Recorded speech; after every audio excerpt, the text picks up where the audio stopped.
Football is who I am. A long cinematic story, 9,000 words, part 1.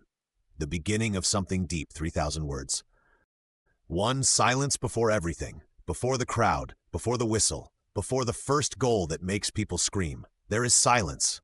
A silence so deep you can hear your own breathing. An empty ground doesn't look special to most people. Just grass, just lines, just metal goalposts standing still. But to someone who truly loves football, this silence feels alive. The wind touches the net softly. The grass carries the marks of yesterday's battles. The goalpost remembers every dream that ever hit it. Football doesn't begin with noise. It begins with quiet belief. Belief that one day this empty ground will know your name. 2. The first time the ball felt different. Every footballer remembers the first time a ball felt different. Not the first kick, not the first goal, but the first time the ball felt right. For some, it happens in a street. For others, in a school ground. For some, it's a cheap plastic ball. For others, it's already torn and patched. But the feeling is the same. When the ball touches your foot and something inside you wakes up. You don't know tactics, you don't know formations, you don't know positions. You just know one thing. You don't want to stop. Time disappears, noise fades, the world becomes smaller. It's just you and the ball. 3. When football was just happiness. In the beginning, football is pure. No pressure, no expectations, no fear of failure. You play until your legs hurt. You play until the sun goes down. You play until your parents call you inside. You don't care about winning. You don't care about losing. You only care about playing one more minute. Shoes don't matter. Ground doesn't matter. Score doesn't matter. What matters is joy.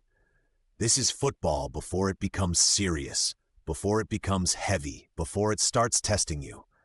This is football when it still loves you back without conditions. 4. The day football started meaning more. There comes a day when football changes.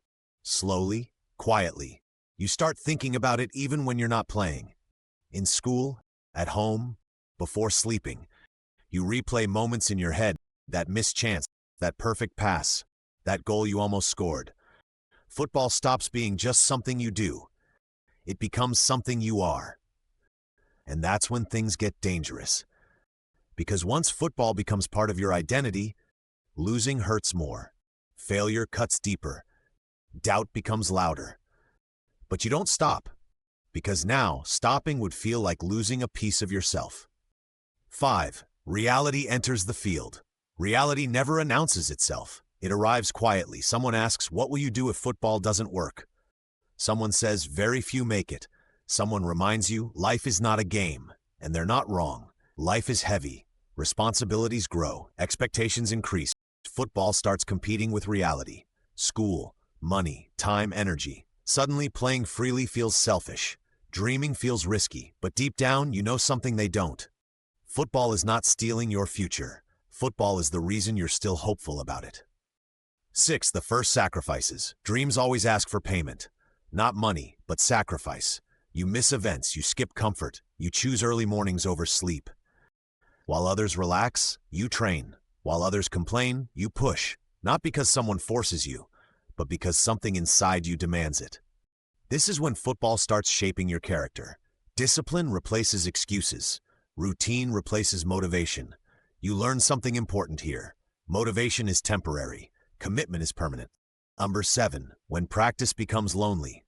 At first, training with others feels exciting, but slowly people disappear. Some quit. Some lose interest. Some choose easier paths. One day you look around and you're alone. Just you, the ground, the ball. No applause, no encouragement, no one to notice improvement. This is where football becomes honest. Because when no one is watching, you discover who you really are. Do you still train? Do you still care? Do you still believe? This is where most dreams quietly die and where real ones grow stronger. 8. The first real match that scared you. Practice is safe.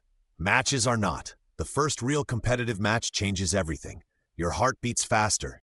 Your legs feel heavy. Your mind races. Mistakes feel bigger. Pressure feels real. You realize something important. Football is not just about skill. It's about handling fear. The crowd watches. Teammates expect. Opponents challenge.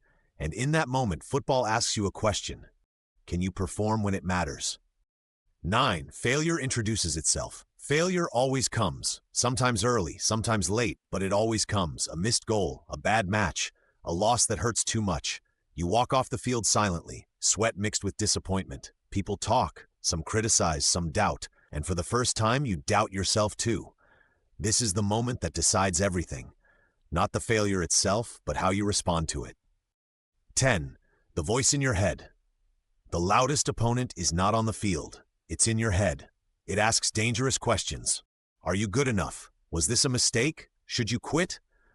This voice sounds logical. It sounds reasonable. It sounds safe. And that's why it's dangerous, because growth never feels safe. Football now becomes mental. Not about how fast you run, not about how hard you shoot, but about how strong you stay when belief shakes.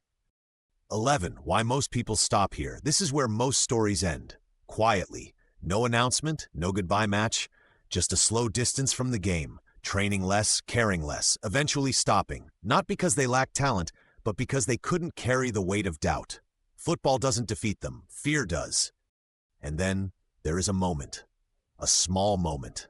You look at the ball again and you decide, not loudly, not dramatically, just honestly. You decide to continue, not because success is guaranteed, but because quitting would hurt more. This decision doesn't make you famous, it makes you committed, and commitment changes everything.